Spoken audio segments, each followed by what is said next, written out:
And the surviving band members have been doing just that, ensuring that Queen is arguably as popular now as it was during its peaks of the 1970s and 80s.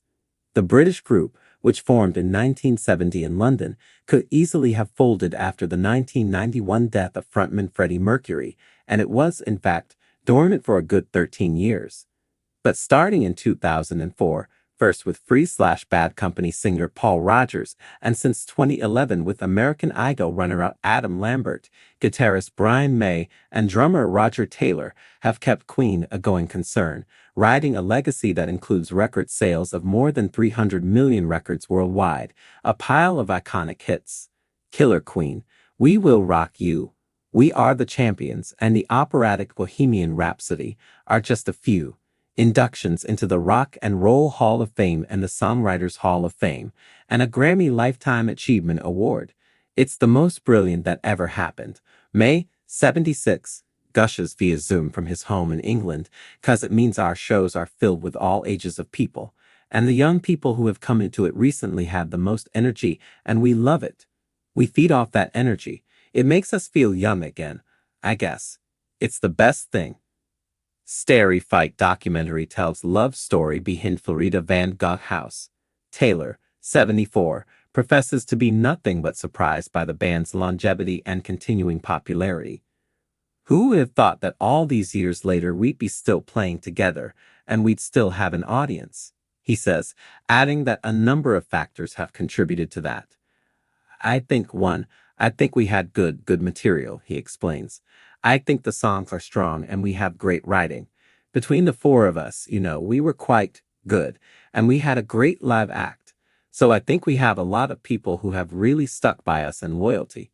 The second factor, Taylor and May agree, is Bohemian Rhapsody, the 2018 Queen biopic that grossed nearly $1 billion worldwide, the top-earning biographical film of all time, and won 4 Academy Awards, including Best Actor for Rami Malek as Mercury. Bohemian Rhapsody brought in a whole new, young generation of people who know about Queen, which is kind of miraculous, Taylor notes. May, meanwhile, adds, it was a real struggle to make that movie, but I feel proud of the way it turned out, and the fact it brought us 2 or 3 new generations is just the greatest thing for us. It keeps us from being some kind of museum piece, so we can keep evolving on stage and keep being a little dangerous, a little bit funny, and enjoyed ourselves playing the stuff we've built up over the years. There's been speculation about a Bohemian Rhapsody sequel, telling more of Queen's story, but May and Taylor are quick to downplay the rumors. I think if by a miracle the right script was created by somebody, that would be a different story maybe, but for now we don't see a way to do it, May says. But he adds, having said that, it took 12 years to get the script for the first Bohemian Rhapsody film together. We did a lot of talking, a lot of exploratory workshops, and there were a lot of versions of that script before we actually settled on that one, and then even the actors improvised some of it, which was great because they came so like us. So I don't know, but at the moment, no, we don't have a plan for a sequel. For now, May and Taylor, bassist John Deacon is retired, are happy enough to continue touring with Lambert, who expertly channels Mercury's arena-sized charisma and campy charm, not to mention his predecessor's peerless vocals. Both of the co-founders maintain their own work outside of Queen. May as a degreed astrophysicist who earlier this year released a 40th anniversary box set of Starfleet Project, collaboration with the late Eddie Van Halen and others, and Taylor released studio and live albums during the past 3 years and toured on his own. They're not ruling out new Queen music either, but not voicing any concrete plans. May and Taylor released an album, The Cosmos Rock, with Rodgers in 2008, and a revised You Are the Champions with Lambert in 2020 to benefit the COVID-19 Solidarity Response Fund. A Live Around the World concert album followed, but May and Taylor equivocate when asked about new material. Adam is a joy to work with, Liv and I would love at some point to do new music with Adam because he is one of the finest singers in the world, no doubt about that, Taylor explains. I wouldn't rule that out either. We have to write the right material. It has to be good. The current configuration has done some recording that the drummer termed very promising, but there seems no urgency to pursue it. Not at the moment, no, May acknowledges. It just kind of doesn't come up because we're so busy doing the other stuff. We love playing live, and Adam's given us the ability to do that, and he kind of keeps us young because he's so full of energy. So we're very engrossed in honing the live stuff, trying to introduce new elements to that.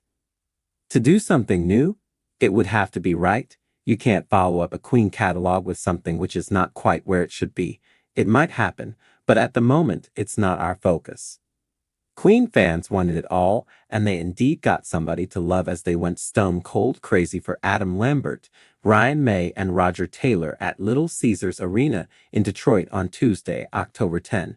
It was a night of powerful operatic rock for more than 2 hours.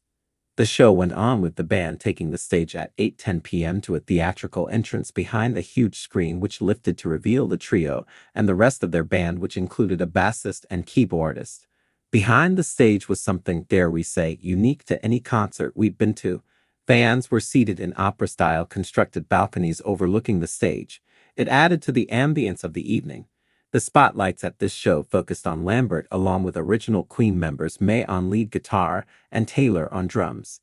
Each had a number of show-stopping moments, with each one also getting plenty of individual stage time to showcase their talents.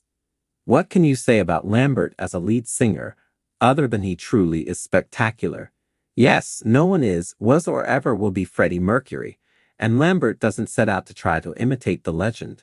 Instead, he does his own thing, and by doing so, he gives much more than justice to each song by delivering one flawless, powerful note after another, while only making subtle changes throughout each song to make them his own. The band performed just about every hit fans wanted to hear, with Radio Gaga, Another One Bites the Dust, Bicycle Race, Fat Bottomed Girls, I Want It All, Killer Queen, Don't Stop Me Now, Love of My Life, Under Pressure, Crazy Little Thing Called Love, I Want to Break Free, Who Wants to Live Forever, The Show Must Go On, Bohemian Rhapsody, We Will Rock You, and We Are the Champions. You want to know something crazy? I've been doing this for 10 years with them. Lambert told the crowd during the show. What a decade this has been. I feel so incredibly lucky every time I get to take this stage. Thank you guys, May and Taylor, as usual, for believing in me, and thank you, the fans, for believing in me. And just know that every time I take this stage, myself and the gentlemen that share it with me, we have Freddie in our hearts. And I know he's in your hearts as well. And there were touching tributes to Mercury throughout the night, with a video version of the late frontman singing beside May at the end of Love of My Life. And before the encore, the crowd repeated Mercury's famous AOs as he once again appeared on a video screen. The show featured plenty of visuals, like Lambert riding a very souped-up silver bike while singing Bicycle Race, or fireworks shooting out of May's guitar, and May rising above the stage during a guitar solo as if he was floating in outer space with planets and a moon around him.